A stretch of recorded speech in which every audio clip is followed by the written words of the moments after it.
Hello and welcome. Today the idea is to show how I do my weathering. Simple trick. First thing I do is generally I'll spray something a darker colour. So in this instance I've gone with cow's black or any black. Vallejo blacks are very good. The base colours are very good. The primers. And then I've sprayed it from essentially from sort of a 45-degree angle to leave the sort of underside a little bit darker, just for a bit of shading.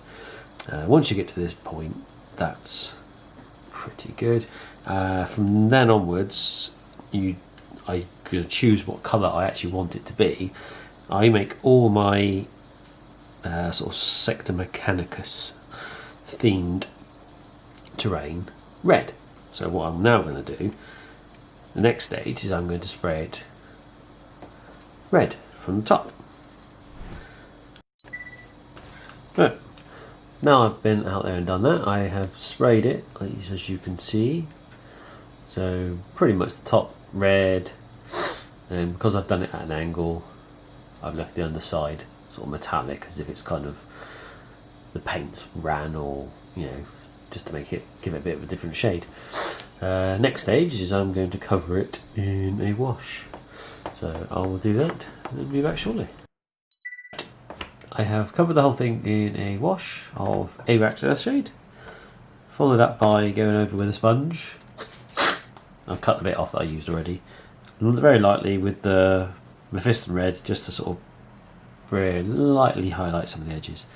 Now what I want to do is I've mixed a mixture of 50-50 Rhinox hide and Abaddon black, but any colours that are similar are absolutely fine, because they will do the exact same job. And then you literally just dab it on. Let's see, getting a little bit closer here, shall we? Literally just gently dab on bits all the way around. Doesn't matter if it gets messy. I try to make the shape of the sponge into like a dome almost. That limits the sort of straight edges you can end up with sometimes. So yeah, just apply over the whole thing, like so.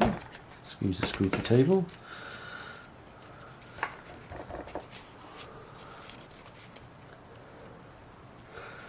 Also, if you don't like getting your hands dirty, I would recommend wearing gloves. But I haven't, because I generally tend to just get covered in whatever I'm doing and then wash my hands afterwards. Like I say, you can go quite heavy with it, you can go quite light with it. It's entirely up to you how you want to do your model. You can go very lightly with it, or you can go super heavily weathered over the whole thing.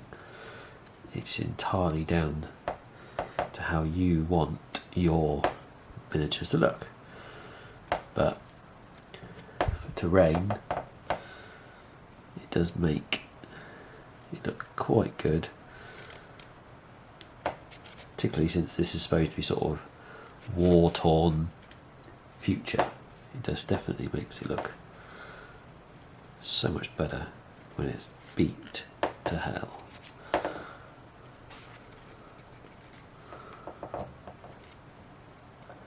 Something like that. So that's the first stage of the sponge work on the weathering, and then once I will let that dry, and then I will then come back with some lead belcher. For the final stage, you simply do the same as we did with the sponge, with the Rhinox hide Abaddon black mixture, and literally do the exact same thing with lead belcher. It tends to work better if you haven't thinned it. You go pretty heavy on certain edges and leave just little leave little speckles like that, and then that sort of edges where you think where it would definitely get more weathered, just simply apply more. If you start off lightly, you can simply just add more to where you think is needed.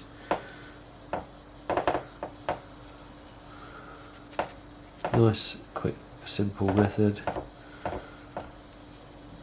I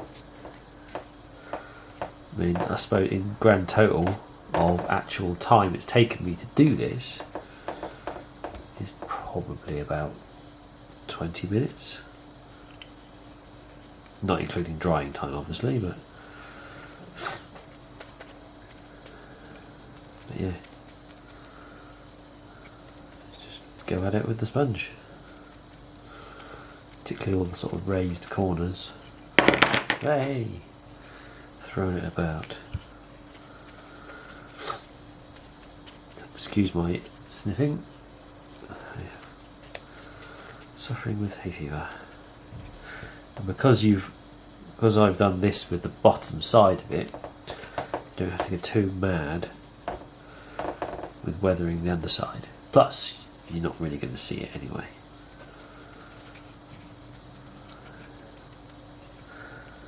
Unless it's going to be like a suspended one, then go, by all means, go for it.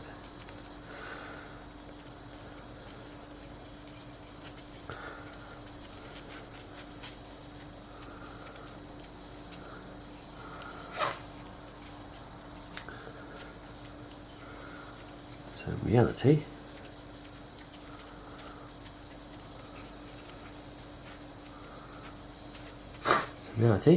that is it.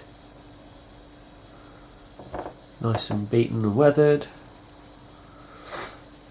I will do these power coil parts with a bit of sort of a OSL glow, but I'll do that in a different video, I reckon. It breaks it up a little bit then. So yeah, that's really how I do weathering on my terrain. It's quick, simple. It stops it from overshadowing your nice painted army as well. So you don't want your terrain to look better than your army. So yeah, thank you very much for watching. I hope you found this useful. And you can also find me on Twitch, streaming live most weekends. All the links will be below. Yeah, thank you for watching. See you again.